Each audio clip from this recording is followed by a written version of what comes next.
The moment I opened that closet door and saw her blazers, her folded cardigans, her little row of shoes lined up like she'd always lived there, I felt something shift inside me. Not panic, not even anger exactly. Something colder, something that said, she planned this. And when I turned around and looked at my fiancé, Declan, standing in the doorway with his hands in his pockets, giving me that slow shrug like I was overreacting to a minor inconvenience, that was the moment I knew this summer was going to change everything. But let me back up, because to understand what happened, you need to understand where we were living and what our life actually looked like. Because it was not what most people picture when they hear the word home. We were up north, far north, the kind of north where the sun barely sets in July and the winters will crack your soul in half if you're not ready for them. Declan worked a rotation schedule at one of the processing facilities outside town, 2 weeks on, 1 week off, and I had built my own little business in the camp community over the past 4 years. I was a hairdresser, 33 years old, running a chair out of a converted corner of a modular building that the camp administration had eventually let me rent officially. Up there, in a place where the nearest actual city was a 4-hour drive, people paid well for someone who actually knew what they were doing with a pair of shears. I had regulars. I had a waiting list. I had a small but real reputation, and I had built it from nothing. The house, well, house is generous. It was a prefab, 3-bedroom unit on the edge of the residential cluster, but Declan and I had made it ours over 7 years. 7 years. We'd moved in together when I was 26 and he was 29, just after we'd been dating for about 8 months, and decided that long distance between the camp and the city made 0 sense. So I packed up my kit, my scissors, my dog, and whatever fit in my truck, and I drove north. The dog's name was Soot. She was a mutt from the county shelter back home, some kind of hound shepherd situation, black with a patch of rust on her chest, and she had the most serious face you've ever seen on an animal. She'd been with me for 5 years by this point, and she treated Declan with polite tolerance, which honestly felt appropriate given everything that came later. The life we had wasn't glamorous, but it was genuinely good, or I thought it was. We cooked together on Declan's weeks home. We drove down to the city twice a year to stock up on things you couldn't get locally, and we'd always stay an extra night just to eat at a real restaurant and walk around somewhere with actual sidewalks. We talked about buying land someday, not up here, but maybe somewhere in the mid-Atlantic, something with a few acres, a real structure. We'd been engaged for almost a year. The ring was simple, a thin gold band with a small oval stone, because I'd told him I wanted something I could actually work in without worrying about it. I should tell you about Declan's family, because they matter enormously to this story. His dad, Gerald, was a quiet, decent man who'd retired early due to a back injury and spent most of his time fishing and reading. His biological mother had passed away when Declan was in his mid-20s, a few years before I met him. And then there was Renata. Renata was his stepmother. Gerald had remarried about 3 years before Declan and I got together, which meant by the time I came into the picture, Renata had already established herself as the woman of that household. She was 58, sharp-featured, meticulous about her appearance in a way that always felt slightly performative. She wore structured blouses, even to casual family dinners. She remembered every minor slight anyone had ever committed against her and filed them away with the organizational precision of someone who had once, probably, color-coded a spreadsheet for a grudge. From the beginning, she didn't like me. She wasn't rude about it, not obviously. She was smooth. She'd ask questions that sounded like interest, but were actually little probes. So how long do you think you'll stay up there? And do you have family anywhere closer to civilization? And my personal favorite, I imagine it must be hard to build a real career in a place like that. She always said it with a smile, always with this slight tilt of her head, like she was just concerned, like she was just curious. Declan always said I was reading too much into it. She's just like that, he'd tell me. She's not great at small talk. She doesn't mean anything by it. And I wanted to believe him. I really did. Because Declan wasn't a bad man. He was steady and practical, and he loved me in the straightforward, undemonstrative way that some people love, consistently, without a lot of fanfare. And I loved him. 7 years is not a small thing. 7 years means you've built something together, even if you can't always name exactly what it is. The summer everything started unraveling was the hottest July I could remember up there, which is saying something because northern summers are usually more about light than heat. But that year the temperature sat in the high 80s for 2 straight weeks, which meant the permafrost was doing strange things, and everyone in the camp was a little irritable, and the walk-in cooler at the commissary broke down twice. I remember the smell of that summer, diesel and dry grass, and something faintly metallic in the air. It was the second week of July when Declan called me from his rotation and told me his stepsister Brianna and her husband Tomas were coming to visit. They were driving up from out of state, and they'd be staying for about 10 days. Okay, I said. Guest room's fine. I'll clear the extra boxes out. Yeah, about that, He said. I was also thinking, since they're coming all the way up, maybe my dad and Renata could come too? It'd be like a real visit. They've never seen the place. I paused. That's 4 extra people, Declan. I know. We have 3 bedrooms, though. We have 3 bedrooms, one of which is ours, one of which is my workspace on the days I don't go into the salon, and 1 guest room. That's 1 room for 4 people. Brianna and Tomas can take the guest room. Dad and Renata can... I don't know, we'll figure something out. Maybe a cot in the workspace? I said I'd think about it. I didn't love it, but I also didn't want to be the person who made his family feel unwelcome. So I said yes. They arrived on a Thursday, the 15th. Gerald came through the door looking genuinely awed by the landscape, asking me questions about the wildlife and the winter conditions with real curiosity. Brianna, who was 29 and worked as a physical therapist, was warm and easy to be around. I'd always liked Brianna. Tomas was quiet but polite. And Renata arrived last, stepping out of the car in a linen blazer despite the heat, surveying the prefab from the outside with an expression I can only describe as assessment. "It's cozy," she said when I showed her around. "Very cozy." She offered to help me clean the next morning, just like that, over breakfast. I noticed the baseboards in the hallway could use a wipe down, and I'm an early riser anyway. "Let me help you get this place in shape." I said sure, because what was I supposed to say? No, please don't clean my baseboards. I was at the salon all that day. I had back-to-back appointments. It was a Friday, always my busiest day. I came home around 6 in the evening, tired and smelling like hair product, and Soot met me at the door with her usual grave expression, wagging her tail exactly twice in greeting, which was her maximum enthusiasm. The house smelled like cleaning spray. Everything looked tidy.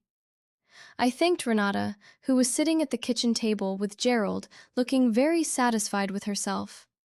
Brianna was in the yard with Tomas. Everything seemed fine. Then I went to the bedroom to change. I opened the closet. And there they were. Her clothes. Renata's clothes. 2 blazers, a row of blouses in muted colors, a pair of dress slacks, a light cardigan folded on the shelf. Her shoes, 2 pairs, arranged neatly at the bottom, sitting right there next to my work boots. My things had been pushed to one side to make room. Not removed, not thrown out, just displaced. Compressed. Like a slow, polite takeover. I stood there for a full 10 seconds. Just stood there with the closet door open, staring at linen and wool that did not belong to me, in a space that absolutely did. I walked out to the living room.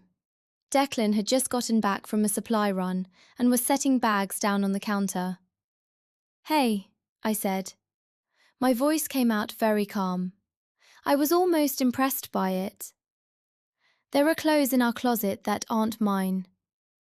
He turned around, and I watched his face do something I had seen before, but never quite recognized for what it was until that exact moment.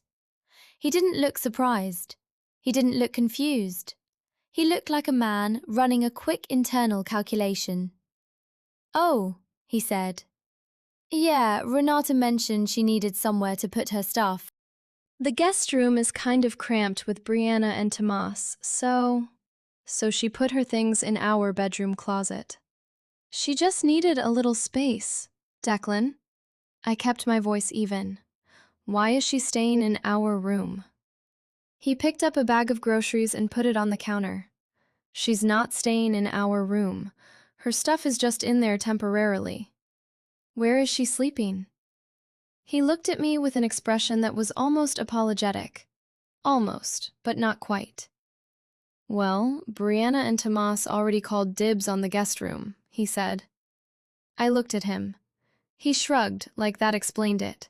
Like called dibs was a sufficient answer to the question of why his stepmother's clothes were hanging in my closet. I smirked. I genuinely smirked, because the alternative was something I wasn't ready to do in front of everyone. "Okay," I said. "You're not upset?" "I didn't say that." He opened his mouth. I turned around and went back to the bedroom and sat down on the edge of the bed, and Soot jumped up next to me and put her heavy head in my lap. Outside, the northern sun was still blazing even though it was past 6, that relentless July light that never quite let you pretend the day was over. I sat there and I thought about Renata's face when she'd surveyed the outside of this house. That assessment. I thought about 7 years of, "You're reading too much into it." I thought about her clothes hanging where my clothes should be. And I thought about the fact that Declan's first instinct had not been to say, "I'm sorry, that was wrong," but to explain it. Then it got dark. Finally, properly dark. The way it only gets up there for a few hours in July. And I made a decision.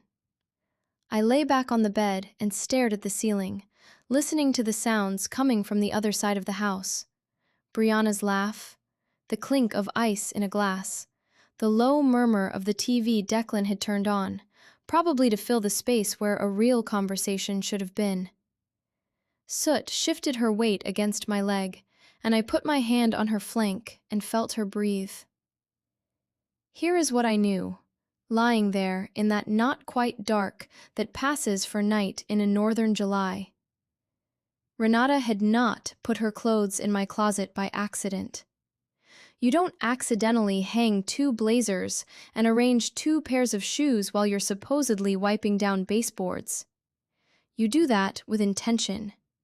You do that with a plan. And Declan had known. That was a thing that kept circling back, slow and cold, like water finding the lowest point. He hadn't looked surprised when I told him. He'd looked like a man who had hoped the subject wouldn't come up. I didn't sleep much. At some point past midnight, when the light outside finally softened to something pale and gray, I heard Renata moving around in the kitchen. Getting a glass of water, maybe? Or just moving around because she could. Because she was comfortable enough in my house to walk its hallways in the middle of the night, like she'd always been there. I made a decision right then. Not a dramatic one, not a loud one. The quiet kind that settles into your bones and stays. The next morning I was up before anyone else. I made coffee, fed Soot, and sat at the kitchen table with my phone and a notepad, the physical kind, paper, because I didn't want anything going to a cloud account that Declan had access to. I wrote down a few things. Not a list, exactly. More like a map of where I actually stood. The house was in both our names, technically. Declan had added me to the lease 3 years in, when the camp administration had updated their residency policy and required both occupants on record. But the lease was tied to his employment contract. If he left the facility, we had 60 days. That was a fact I'd known for years and filed away as irrelevant. Now I pulled it back out and looked at it. My business was mine. The chair rental agreement was in my name. My client list, my equipment, my reputation, all mine.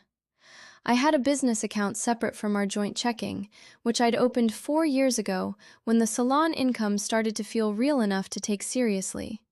I had savings in that account that Declan didn't have direct access to.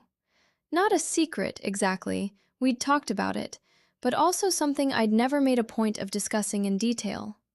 I sat with that for a minute. It felt like finding solid ground in a room that had been slowly flooding. I heard footsteps and looked up. It was Gerald. He came into the kitchen in his slippers, saw me, and gave me a small, tired smile. "Mind if I join you?" he asked, nodding at the coffee maker. "Please," I said. He poured himself a mug and sat down across from me. He was 64 and looked it. Deep-set eyes, the kind of face that had spent a lot of time outdoors in weather. He wrapped both hands around the mug and looked out the window for a moment. "You doing all right?" he asked. Not the way people ask when they don't want an answer. The other way. I considered lying. It would have been easy. "I'm fine, just an early riser." But something about Gerald, the fact that he'd always been quiet and decent, the fact that he'd never once piled on in any of the subtle little campaigns Renata ran, made me not want to. "Honestly," I said, "I'm working through some things." He nodded like that was a complete answer. He didn't push. We drank our coffee in silence for a little while, and then he said, without looking at me, "She does this. Renata. She finds a space, and she fills it. It's not—" He paused. "It's not something she does to be cruel. She does it because she's afraid of being on the outside of things." "That's a generous read," I said. "It's an honest one," he said. "Doesn't mean you have to accommodate it." I looked at him. He was still looking out the window. "Gerald," I said carefully, "did you know she put her things in our closet before she did it?" He was quiet for a beat too long. "She mentioned she needed somewhere," he said finally. "I told her to ask you first." "She didn't." "No," he said. "I don't imagine she did." That was the most Gerald was ever going to say about his wife, and I understood that. But it was enough. It told me that even the person who loved Renata most in this world had seen this coming and hadn't stopped it, which meant no one was going to stop it but me. The day got worse before it got better. Around noon, I overheard Renata on the phone. She was in the living room, door open, not bothering to lower her voice, which told me either she didn't think I was home or she didn't think it mattered. I was in the hallway, coming back from the bathroom, and I heard her say, "The room is fine, it's more than big enough. I've already got my things settled. The girl is adaptable, she'll adjust." The girl. 33 years old, with a business and a waiting list, and 7 years in this relationship, and I was the girl. I stood in the hallway and breathed through my nose. Soot appeared at my side and pressed against my leg, which was the closest she ever got to a hug. I put my hand on her head and didn't move until I heard the tone of Renata's conversation shift to something lighter, something social. Then I went into the bedroom, opened the closet, and took every single one of Renata's items off the rod, carefully, deliberately. I laid the blazers flat on the bed, hung the blouses over the back of the chair, set the shoes on the floor side by side. I folded the cardigan and placed it on top. Then I opened the door to the small storage room at the end of the hall, the one we used for off-season gear and extra supplies, and I put a folding luggage rack in the corner and hung everything on it. Neat. Accessible. out of my bedroom. I wasn't throwing anything out. I wasn't destroying anything. I was just making a fact very clear. That space was mine. I went back to the bedroom and moved my things back to the center of the rod, where they belonged, and for the first time since I'd come home the night before, I felt my shoulders drop from around my ears. Brianna found me about 20 minutes later. She knocked on the open bedroom door and leaned against the frame, and I could tell from her face that she already knew something had happened. "I heard Renata," she said, keeping her voice low. "In the living room. On the phone." "Which part?" "Enough." She came in and closed the door behind her. "I'm sorry. I want you to know I had no idea she was going to put her stuff in here. Tomas and I didn't ask for the guest room specifically to push her out. We just assumed that was the natural arrangement. I didn't know Declan had told her she could—" She stopped. "Did Declan tell her she could use your closet?" "I don't know," I said. But he wasn't surprised when I told him. Brianna pressed her lips together. She and Declan had a complicated relationship, the way step-siblings often do when the step-parent is the common denominator of the tension. But she was fundamentally fair-minded. I'd always liked that about her. "What are you going to do?" she asked. "I'm still working on the full picture," I said, but I moved her things to the storage room. Brianna exhaled. "Good." "I'm not doing it to start a fight," I said. "I'm doing it because it's my house." "You don't have to justify it to me," she said. "Seriously." She glanced toward the door, then back at me. "For what it's worth, and I know it might not be worth much right now, I've watched Renata do this to my dad for 11 years. She moves into a space and then acts like she was always supposed to be there. If you don't push back immediately, she just keeps going. The fact that Declan let it get this far without saying something to you first—" She shook her head. "That's the part I'd be more worried about, honestly." I'd been thinking the same thing since last night, but hearing Brianna say it out loud made it real in a different way. Because Brianna knew Declan. She'd watched him grow into an adult, and she was telling me, as plainly as she could without directly saying it, that this wasn't just Renata being Renata. This was Declan making a choice. "Can I ask you something?" I said. "Anything." "Has he talked to you? About us? About the future, the engagement, any of it?" She was quiet for just a second too long, just like her father had been earlier. That same beat of hesitation that meant someone was deciding how much truth was kind. "He mentioned," she said slowly, "that Renata thinks the engagement is moving too fast."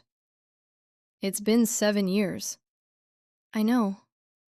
"We've been engaged for almost a year." "I know," she said again, and her voice was gentle, but her eyes were steady. "And I think you should know that she's been talking to him. A lot. This trip wasn't just a visit, Nora. I think she came up here to get a read on things. On you. On whether this is actually happening." My name is Nora. I should have said that earlier. Nora Callahan, 33, hairdresser, 4 years in business, 7 years in this relationship, and apparently still being evaluated for fitness by a woman who had filed me under the girl. I sat down on the edge of the bed. "So this is a test," I said. "I think it's more of a campaign," Brianna said. "I'm sorry, I know that's a worse answer." After Brianna left, I sat alone for a long time. Soot curled up at my feet and sighed the long, satisfied sigh of a dog who has no opinions about human politics. Outside, I could hear Declan and Tomas talking in the yard. Something about the facility, about equipment. Easy male conversation that had nothing to do with any of this. I picked up my phone and opened my banking app, looked at the balance in my business account. Looked at it for a real minute, not just a glance. Then I opened the Notes app and started writing. Not a list of grievances, A list of options. What I could do. What I could afford to do. What I was willing to lose and what I absolutely was not. The storage room was a small thing. Moving her clothes out of my closet was a small thing. But small things have a direction, and I was paying very close attention to which way this one was pointing. When Renata walked past the bedroom door an hour later and paused, I saw her stop. I saw her clock the absence of her things. I saw her jaw tighten just slightly. I didn't look away. I met her eyes and held them. I didn't smile.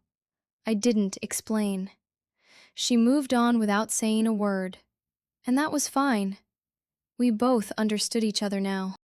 I went back to my phone and made a call I'd been putting off for 6 months. A woman named Judith, who ran a proper salon suite rental operation in the city 4 hours south of us. We'd talked once before, casually. She had a chair opening up in September. I'd told her I'd think about it. "Is it still available?" I asked when she picked up. "As of this week, yes," she said. "You thinking more seriously now?" "I'm thinking very seriously," I said. "Can we talk numbers?" Judith and I talked for 40 minutes. By the end of it, I had a number in my head. What the chair rental would cost per month. What I'd need to clear to make it work. What the realistic ramp-up looked like for a new client base in a city versus a camp community. The numbers were tighter than I'd have liked, but they weren't impossible. Not even close to impossible. I hung up and sat with my phone in my lap for a moment. Soot looked up at me from the floor with her serious brown eyes, and I thought, I have been building an exit without realizing I was building one. The business account, the separate reputation, the fact that my equipment fit in a truck because I'd moved it in a truck once before. I had done all of this instinctively, the way you keep a spare key somewhere sensible without ever consciously imagining the door will be locked against you. I put my phone face down on the nightstand and went out to face the rest of the evening.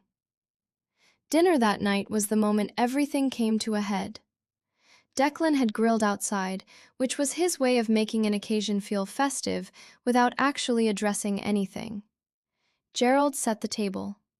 Brianna and Tomas brought out the sides. Renata sat at one end and arranged her napkin in her lap with the precise movements of a woman who considered herself the natural head of any table she sat at. I brought out the last dish and took my seat. I was at the opposite end from Renata, which felt appropriate. Declan sat between us, which also felt appropriate. For about 15 minutes, it was almost normal. Tomas asked Gerald about the fishing up north. Brianna told a story about a patient at her clinic that made everyone laugh. The food was good. The pale northern light came through the window at a long, flat angle that made everything look slightly golden. Then Renata set her fork down. "I noticed my things were moved," she said. She said it to the table, not to me specifically, but everyone at that table knew who she was talking to. "I moved them," I said. "They're in the storage room at the end of the hall. Everything's on a rack, nothing was damaged." "That's my bedroom," she said. I felt the air in the room change. Even Tomas stopped chewing. "No," I said, and I kept my voice completely level. "That's my bedroom. Mine and Declan's. You're a guest in this house, Renata, and I'm glad to have you here. But that closet is not a shared space." "I needed somewhere to put my things," she said. The same tone she'd used on the phone. Reasonable, patient, like I was the one being difficult. "And I gave you somewhere," I said. "The storage room is clean and dry and there's a full rack. That's a reasonable solution." "I don't see why you couldn't simply share." "Because it's my closet." I put my own fork down now, not hard, just down. "In my bedroom. In a house where I have lived for 7 years. Declan cleared his throat. Nora. No, I said, and I turned to look at him directly. I want you to say, right now, at this table, whether you told your stepmother she could use our closet. Not imply it. Not shrug at me about it. Say it. The table was very quiet. Outside, a bird called once and went silent. Declan looked at his plate. And then he looked up, and in his eyes I saw something I had been refusing to see for a long time. Not cruelty, but a kind of fundamental preference. When it came down to it, when it was uncomfortable and the choice was real, he defaulted to keeping the peace with Renata. He always had. 7 years, and I had been telling myself it was harmless. I told her she could make herself comfortable, he said. In our room? I didn't specify where. But you weren't surprised, I said. When I told you last night, you weren't surprised at all. He didn't answer that. He didn't have to. Renata made a small sound, not quite a sigh, not quite dismissal, somewhere in between. This is exactly what I was concerned about, she said, mostly to Gerald. She's very territorial. And that was the sentence. That was the one that did it. I had been called a lot of things in my life, some of them fair, but territorial, sitting in my own house, at my own table, defending my own bedroom, from a woman who had spent a full day moving into my space without asking, who had called me the girl on the phone while I was 30 feet away, who had come up here, according to Brianna, not to visit, but to evaluate whether I was suitable. That word landed somewhere very specific inside me and flipped a switch I hadn't known was there. Renata, I said, and I heard my own voice go very quiet and very clear. I've been listening to you run a quiet campaign against me for as long as I've known you. The little questions about whether my career is real. The comments about whether this place counts as a home. The phone call this afternoon where you called me the girl to whoever you were talking to. And now this, coming into my house under the pretense of helping me clean and using that access to move your things into my bedroom. The table was stone silent. Gerald had gone very still. That's not being territorial, I said. That's having a boundary, and I'm allowed to have one. Renata's expression didn't crack. She was too controlled for that. But something in her eyes shifted, a quick recalibration, the look of someone who had expected to be managing the situation and had just realized the situation had changed shape. I don't think this is the appropriate time, she began. You put your shoes next to my work boots, I said. In my closet, in my bedroom, in a house where I pay half the bills and have built a business from nothing over 4 years. If not now, when? Gerald spoke then, for the first time since it had all started. He didn't raise his voice. He just said, Renata, she's right. That was all, 3 words. But from Gerald, quiet, decent Gerald, who had spent 11 years giving Renata the benefit of every doubt, those 3 words landed like a verdict. Renata picked up her fork. She said nothing more. Declan looked at me across the table, and I could see him working through something. Not anger, not defensiveness, just a slow, unhappy reckoning. I looked back at him steadily. I wasn't performing calm anymore. I was actually calm, because I had already made the important decision, and making it had burned away the anxiety and left something much cleaner behind. After dinner, Brianna helped me clear the table while the others drifted to the living room. She moved next to me at the sink and said, low, You okay? Yeah, I said. I really am. She looked at me sideways. You called the salon in the city, didn't you? It wasn't a question. Today, I said. She nodded slowly. Good, she said. I mean, I'm sorry it came to this, but good. The next morning, Declan and I had the real conversation. Not at the table with everyone around, not in the hallway with voices kept low. In the bedroom, door closed, sitting on the bed, the pale morning light coming in flat and honest. "I know you called somewhere," he said. "I heard part of it. The salon." "Judith," I said. "She has a chair opening in September." He was quiet for a moment. "So you're leaving?" "I'm considering my options," I said, which is something I should have been doing a long time ago. "Because of last night?" "Because of 7 years of last night," I said. "Because every time it's come down to you and me versus what Renata wants, you've found a way to split the difference that costs me more than it costs her. And I've let you, because I wanted to believe it wasn't intentional. But you told her to make herself comfortable in our room, Declan. You knew what she'd do with that." He didn't deny it. That was almost worse than if he had. "I love you," he said. And I believed him. That was the complicated part. He did love me, in his steady, undemonstrative way. But love without the willingness to choose, when choosing matters, is a very limited thing. I had spent 7 years making it work around that limitation, and I was 33 years old, and I was tired. "I know," I said. "I love you too. But I'm not going to spend the rest of my life being managed around your stepmother's comfort. That's not a partnership. That's just a different kind of being alone." He put his face in his hands for a moment. When he looked up, his eyes were red at the corners. "What do I do?" "I don't know," I said honestly. "That's your work to figure out. But I know what I'm doing." The family left 2 days later. Renata retrieved her things from the storage room without comment, packed them into her bag with the same precise movements she did everything, and got into the car.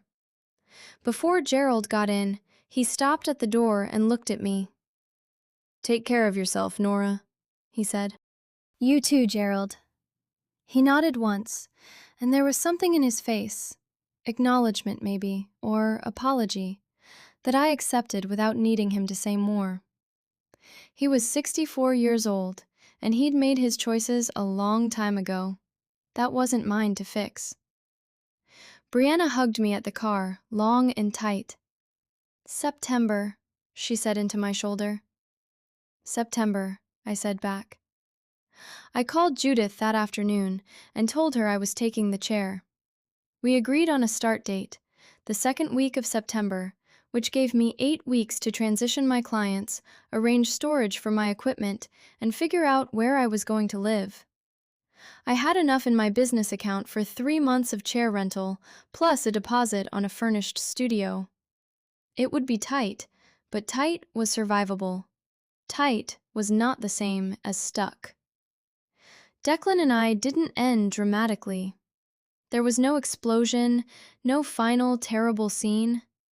There was a series of quiet, honest conversations over the following weeks, the kind where two people who genuinely care about each other try to figure out whether what they have can be rebuilt into something different. We tried. I want to be fair to him and say we genuinely tried. But he kept circling back to the same place, to the idea that if I could just be more patient with Renata, if I could give it more time, things would settle.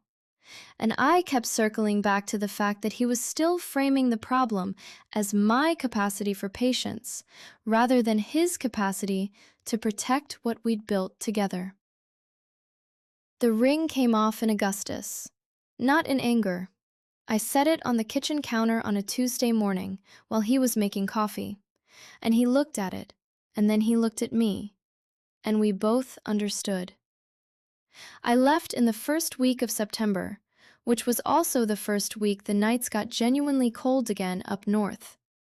I loaded my truck, my scissors, my equipment, Soot in the back seat with her grave expression, and I drove south. I've been in the city for 7 months now. The chair at Judith's salon is mine, And my waiting list is already 6 weeks out because it turns out the skills that work in a camp community work just as well anywhere. And word of mouth moves fast. I have a one-bedroom apartment with a window that gets afternoon light, and Soot has decided the park 2 blocks away is acceptable, which is the highest praise she gives anything. I think about Declan sometimes.